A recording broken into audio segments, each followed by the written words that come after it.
Oi, pessoal! Eu espero que todos estejam bem. Nós estamos aqui em mais uma aula do Direito na Escola com a parceria da Escola do Legislativo. Hoje nós vamos falar de Direito Constitucional e Direitos Humanos. Eu sou a professora Vanessa Alves. E eu sou o professor Daniel Rosa. Vanessa, esse tema é muito importante, né, nos dias atuais. E lembrando a todos aqui, para ficar ligado até o final do vídeo, que no final vai ter uma dica muito importante para todos vocês que pretendem fazer alguma prova, ok? E falando nisso, o que acontece, gente? Por que nós escolhemos esse tema? Por que direito constitucional? Por que direitos humanos? Primeiro, porque o constitucional é a base. Os direitos humanos também vocês vão ver por quê. E acontece o seguinte, gente. Quando eu estava lá no ensino médio, estava estudando, eu não tinha noção disso aqui. E aí foi exatamente um trabalho que eu fiz que eu resolvi fazer direito. Então, tanto o direito na escola quanto eu, nós pensamos o seguinte: todo mundo deveria conhecer essa matéria. E essa aqui é a base. Não adianta você, às vezes, ter conhecimento dos outros e não saber isso daqui.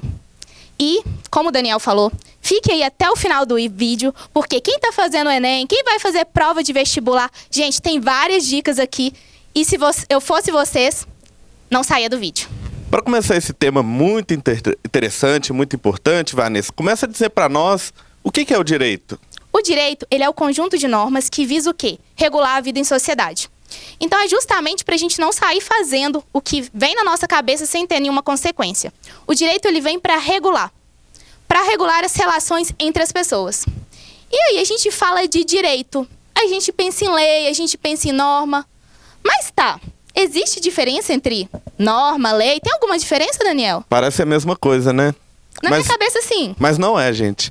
Direito, desculpa, a norma e lei são coisas diferentes. Apesar de que, vou explicar, a norma, ela pode ser criada por qualquer pessoa, qualquer conjunto de pessoas, né? Por exemplo, você que estuda, né? Na escola, existem normas. Para quem trabalha no ambiente de trabalho, existem normas que devem ser cumpridas por aquele quadro de pessoas, correto? Então, ou seja, ele pode ser por qualquer pessoa. Já a lei, ela passa pelo nosso poder legislativo. Ou seja, ela é criada e sancionada. Ela tem a forma escrita. Nós temos as leis federais, leis estaduais e leis municipais. Então a diferença basicamente é essa. Portanto, vamos dizer que toda lei ela é uma norma, mas nem toda norma é uma lei. E falando nisso, Vanessa, conta para nós, o que é uma Constituição? Então vamos pensar. Se direito é um conjunto de normas, a Constituição é uma norma, só que ela também é uma lei, porque, igual ele explicou, ela é escrita. Só que a Constituição, gente, ela é a nossa lei maior. É a base. Todas as outras leis têm que estar de acordo com ela para não ser considerada inconstitucional. A Constituição, qual que é o objetivo? Quando a gente tem uma Constituição, ela tem o que é principal dela. Ela tem que ter a forma de Estado, a forma de governo, né? Essa estruturação do poder e, além disso, os direitos e garantias fundamentais para ser considerada uma Constituição. A nossa Constituição brasileira atual, que é de 1988, ela traz outros e diversos outros direitos a não ser esses. E nós vamos passar daqui a pouquinho por eles. Então, explica esse nome, Vanessa, República Federativa do Brasil. Por que chama República Federativa do Brasil? O nome do Brasil não é Brasil, não? Eis a questão. A gente pode pensar que, às vezes, Brasil seria só um apelido, um resumo, porque o nome oficial do país é República Federativa do Brasil. E aí, eu falei que a Constituição tem que ter forma de Estado, forma de governo. Quando a gente pega a palavra república, ela é o quê? Ela é a forma de governo do nosso país. Ele poderia ser república ou poderia ser monarquia. E aí, a gente tem federativa. O que é federativa? É a forma do Estado, como o Estado se organiza. É um Estado federativo, ou seja, ele vai ter vários Estados-membros, municípios, ou ele é unitário. Aquele Estado é único. Aqui, a gente é o quê? O Brasil, ele é formado por diversos Estados-membros, mais municípios e Distrito Federal. Por isso, a forma federativa. Então, por isso o nome, né? República Federativa do Brasil. Exatamente. E aí, quando a gente pega e fala de República Federativa do Brasil... Então, Vanessa, a gente ouve falar de direitos fundamentais, né? Você disse que tem que ter na Constituição, mas muita gente fala assim de direitos humanos. Direitos humanos e direitos fundamentais é a mesma coisa? O que é direitos humanos, primeiramente? Direitos humanos são aqueles direitos básicos, mínimos, que todo indivíduo tem que ter, independente se ele está aqui no Brasil, se ele está nos Estados Unidos ou em qualquer outro país. Ele é considerado o quê? Universal. Então, indivíduo tem que ter direito a esses direitos humanos, independente de onde que a pessoa esteja. E aí, esses direitos humanos, é importante a gente pensar na criação. Embora ao longo da história da humanidade foram criados direitos mínimos, hoje é muito utilizada ainda a Declaração Universal dos Direitos Humanos de 1948. E quando a gente pensa ali em 1948, a gente já chega numa época pós-Segunda Guerra Mundial. E ali, por que pós-Segunda Guerra Mundial a gente tem essa declaração? É só a gente pensar no contexto. Pós-Segunda Guerra ali, os países se reuniram e pensaram, gente, quantas atrocidades, quantas coisas aconteceram? E ali o mínimo não era garantido. Campos de concentração, tantas atrocidades. Então, para buscar o mínimo, independente do país, independente da nação, foi criada a Declaração Universal dos Direitos Humanos, em 1948. Falando em Declaração Universal dos Direitos Humanos, falando em direitos humanos, é importante a gente pensar que pode haver uma divisão desses direitos. E aí, professor Daniel, tem alguma divisão? Como que funciona essa questão dos direitos humanos? Sim, existe sim. Os direitos humanos, eles são divididos em várias dimensões e gerações. Vamos falar dos três principais, básicos. A primeira, ela tem a ver com os direitos individuais. É nele que está contido as regras como direito à vida, direito de ir e vir, né?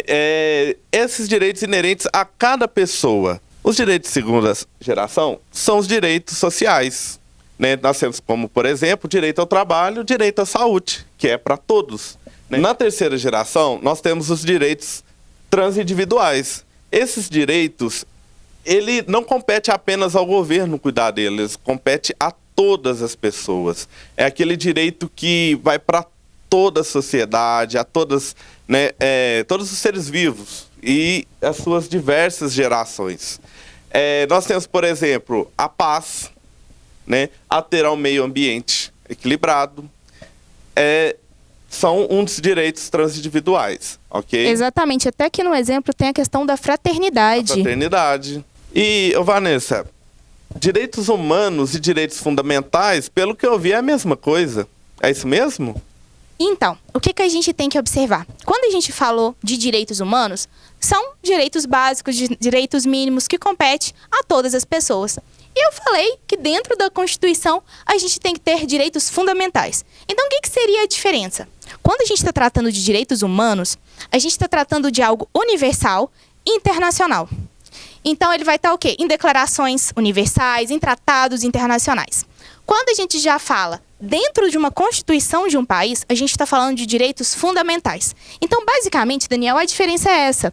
Se um direito que é internacional, universal, um direito humano, ele é trazido, ele é positivado para dentro de uma Constituição, ele passa a ser chamado de direitos fundamentais. Então, tá ali dentro da Constituição, é direito fundamental. Tá num tratado, numa declaração internacional, universal, é chamado de direitos humanos. E aí, o que a gente pensa? Se são direitos básicos, eles podem ser retirados da nossa Constituição? Se são direitos mínimos, eles podem ser alterados? Como que funciona isso? Olha, boa pergunta, viu, Vanessa? Eu já vi muito na televisão, principalmente, falando assim, mas esse é um direito à cláusula pétrea, esse aí não pode acabar. Vamos lá, para entender o que seria uma cláusula pétrea. O artigo 60 da nossa Constituição, no seu parágrafo 4º, ele traz algumas proibições de supressão de direitos. Por exemplo, aqui, ó, não será objeto de deliberação a proposta de emenda tendente a abolir, ou seja, não pode tirar, né, a forma federativa de Estado, que a Vanessa explicou no início do vídeo, o voto direto, secreto, universal e periódico, a separação dos poderes, nós vamos falar daqui a pouco, e também os direitos às garantias individuais. Lembra lá que eu expliquei lá a primeira geração, os direitos individuais? A maioria deles está contida no nosso artigo 5º da Constituição Federal. Esses artigos, eles não podem ser mexidos. Aliás, vou corrigir, eles podem ser mexidos sim, porém para melhorar, mas nunca tirando o direito das pessoas. E, gente, e uma observação importante, na hora que o Daniel estava lendo o artigo, é que aqui vai falar o quê? Direitos e garantias individuais. Então, às vezes tem muitos debates e a gente tem grande divergência, por quê? Tem gente que vai falar assim, isso aqui se refere ao direito do trabalho. Não pode ser retirado da Constituição. Só que o direito do trabalho, ele é um direito social e não um direito e garantia individual. Por isso que há grande divergência e há grandes debates que a gente pode verificar a respeito disso. Se um direito ele é individual, se ele é um direito social e se é cláusula pétrea ou não. Por quê? No artigo só fala direitos e garantias individuais, não fala dos sociais nem dos transindividuais. Então, Vanessa, e a gente comentando tudo sobre isso, você poderia explicar para nós o que é Estado? Então, gente, pensando que o direito vem para regular a vida em sociedade, o Estado também, ele tem esse objetivo. A gente tem que pensar que é o seguinte, para ser considerado Estado, ele tem que ter 3 características. Ele tem que ter povo, ele tem que ter território e ele tem que ter poder político. Nós podemos observar alguns povos que até hoje eles ainda querem ser reconhecidos como Estado. E por que às vezes eles não são? Por faltar alguma dessas características. Tem algum, por exemplo, que pode faltar território. Tem que ter o território bem delimitado. Tem que ter a questão dos povos e também o poder político. Se não for assim, não é considerado Estado. Por isso que às vezes algum povo, ele não tem o seu Estado reconhecido. A gente vem falando muito disso nessa questão internacional. Sim. E aí a gente pega e fala de Estado. O Estado ele tem que ter poder político. Mas o que é política? Eis a questão. Política, realmente. E ao contrário assim, do que muitos pensam, né, Vanessa? Política não se limita ao que a gente vê nas campanhas eleitorais, né? Deputado, senador, presidente, isso é política sim, né? Faz parte da política. Mas política, ela vem do grego politikos, né, que se remete a polis, cidade. Então, política nada mais é do que a participação de todos nos assuntos da sociedade, né, todos os cidadãos, nos assuntos da sociedade. E aí, gente, falando de política, é importante essa questão de quando que surgiu isso? Quando a gente pensa em política, ele falou que política vem de políticos, que é do grego, é importante a gente pensar que essa ideia de política, essa ideia do que é cidadão, surgiu na Grécia. Ali com Aristóteles, em Atenas. A gente vai observar que essas primeiras ideias de política de cidadania vêm da Grécia, ou seja, na Antiguidade. Só que, ao longo do tempo, se a gente for pensar depois que passa na Antiguidade, chega ali na Idade Média, não tem muito o que se falar disso. Por quê? A gente vai ter a prevalência ali de monarquias, a questão do sistema de servos, feudalismo. A gente não vai ter muito a falar dessa questão política. Aí depois, quando a gente chega lá no Iluminismo, que vai voltar essa ideia de política, essa ideia de cidadão.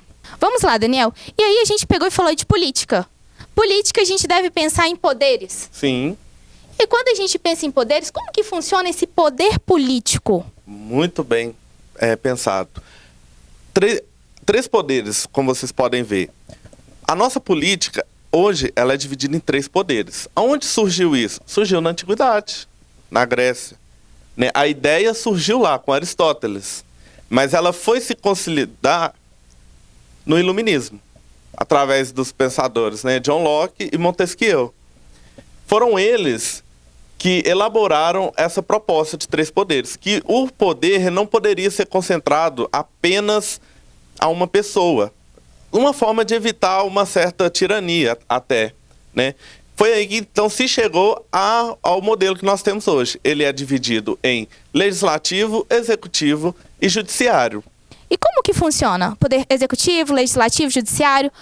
Algum tem a sua própria função? Como que funcionam esses poderes? Sim, Vanessa. Os 3 são independentes e harmônicos entre si.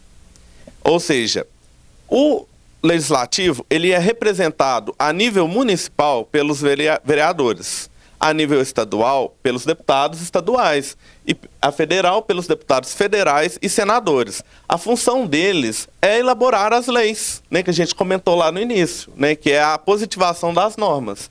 Elaborar as leis e mandar para o executivo, né? E também uma das funções dele é fiscalizar o executivo, ok?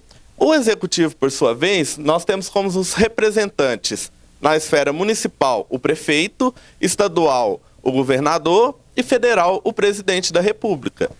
É o executivo que vai executar essas leis criadas pelo legislativo.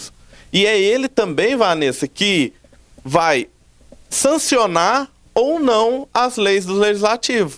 Ou seja, o legislativo faz a lei, manda para o executivo aprova ou não. Só que se ele não aprovar, ele pode voltar para o legislativo e o legislativo vai discutir se realmente vai ou não sancionar essa lei. E por terceiro, nós temos o Poder Judiciário. Nós não temos representantes municipal dele, nesse caso. Nós temos, primeiro, os juízes, né, que ficam nos fóruns, e também temos os desembargadores a nível estadual. E federal, nós temos os juízes federais e também os ministros do STJ, do STF, né? Aliás, o STF, né, você poderia falar um pouco dele? STF, somos time de futebol, seria isso? Isso. 11. Gente, brincadeiras à parte, mas é porque STF é o Supremo Tribunal Federal. E aí, para vocês guardarem que eles têm 11 ministros, é só pensar aqui, somos time de futebol. E quantos jogadores que tem? 11. E aí, é o STF, e aí a gente também tem os juízes, seria do STJ? STJ. E o STJ é o quê, hein? Somos todos Jesus. Somos todos Jesus. Porque tem 33 ministros.